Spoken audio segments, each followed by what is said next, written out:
ಒಂದು ರೀತಿಯಲ್ಲಿ ಮುಸಲ್ಮಾನರಿಗೆ ತಲೆಗೆ ಕಟ್ಟುವಂತಹ ರೀತಿಯಲ್ಲಿ ಮಾತುಗಳನ್ನಾಡಿದೆ. ಆದರೆ ಪೊಲೀಸ್ ಇಲಾಖೆ ಈಗಾಗ ನೈಜವಾದಂತಹ ಆರೋಪಿಗಳನ್ನು ಬಂಧಿಸಿದ್ದಾರೆ.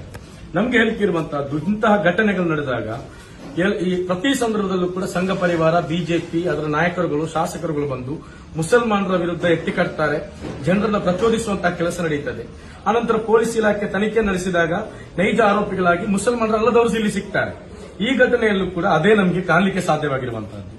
ಆ ನಂತರ ಈಗ ಆರೋಪಿಗಳನ್ನ ಹಿಡಿದ ನಂತರವೂ ಕೂಡ ಇದರಲ್ಲಿ ಮುಸಲ್ಮಾನರು ಇಲ್ಲ ಅಂತ ಹೇಳಿ ಗೊತ್ತಾಗಲೂ ಕೂಡ ನಿನ್ನೆ ಸಂಘ ಪರಿವಾರದ ನಾಯಕರಾದಂತಹ ಶರಣ್ ಪಂಪಳ್ರವರು ಇಲ್ಲಿಗೆ ಬಂದು ಮತ್ತೆ ಮುಸ್ಲಿಂ ಜಿಹಾದಿಗಳು ಅನ್ನುವಂಥ ರೀತಿಯಲ್ಲಿ, ಮತೀಯ ಜಿಹಾದಿಗಳು ಅಂತೆಲ್ಲ ಹೇಳುವ ರೀತಿಯಲ್ಲಿ ಮಾತನಾಡಿ ಮತ್ತೆ ಪ್ರಚೋದನೆ ಮಾಡಿದ್ದಾರೆ. ನಾವು ಅರ್ಥ ಮಾಡಿಕೊಳ್ಬೇಕು, ಇಲ್ಲಿ ಹಲವು ಸಮಸ್ಯೆಗಳಿದೆ. ಉಡುಪಿಯಲ್ಲಿ ಅಭಿವೃದ್ಧಿ ಆಗ್ತಾ ಇಲ್ಲ. ಉಡುಪಿಯಲ್ಲಿ ಬೇರೆ ಬೇರೆ ಸಮಸ್ಯೆಗಳಿದೆ. ಇವರ ಶಾಸಕರುಗಳು ಪ್ರತಿಭೆಯಲ್ಲಿ ಭ್ರಷ್ಟಾಚಾರ ಮಾಡಿರುವಂತಹದ್ದು, ಬೇರೆ ಬೇರೆ ಸಬ್ಜೆಕ್ಟ್ಗಳಿದೆ. ಬ್ಯಾಂಕ್ನ ದುಡ್ಡನ್ನು ದೋಚಿರುವಂತಹದ್ದು, ಇದೆಲ್ಲವನ್ನ ಜನ ಚರ್ಚೆ ಮಾಡುವಾಗ ಅದನ್ನು ಡೈವರ್ಟ್ ಮಾಡಲಿಕ್ಕೆ ಸಂಘ ಪರಿವಾರ ಉಂಟು ಮಾಡಿದಂತಹ ಒಂದು ಕೃತ್ಯವೇ ಇದು. ಇದರ ಒಂದು ಪ್ರಾಯೋಜಿತವಾದಂತಹ ಒಂದು ಪ್ರೀ ಪ್ಲಾನ್ಡ್ ಕೃತ್ಯವೇ ಇಲ್ಲಿ ದನದ ರುಂಡವನ್ನು ಹಾಕಿರುವಂತಹದ್ದು ಅನ್ನುವಂಥ ಸಂಶಯ ಎಸ್ಡಿಪಿಐಗೆ ಇದೆ. ನಾವು ಈ ಘಟನೆ ನಡೆದಾಗ ಆಗ್ಲೇ ನಮ್ಮ ಸ್ಟೇಟ್ಮೆಂಟ್ ಅನ್ನು ಕೊಟ್ಟಿದ್ದೆವು, ಹೇಳಿಕೆಯನ್ನು ಬಿಡುಗಡೆ ಮಾಡಿದ್ದೆವು.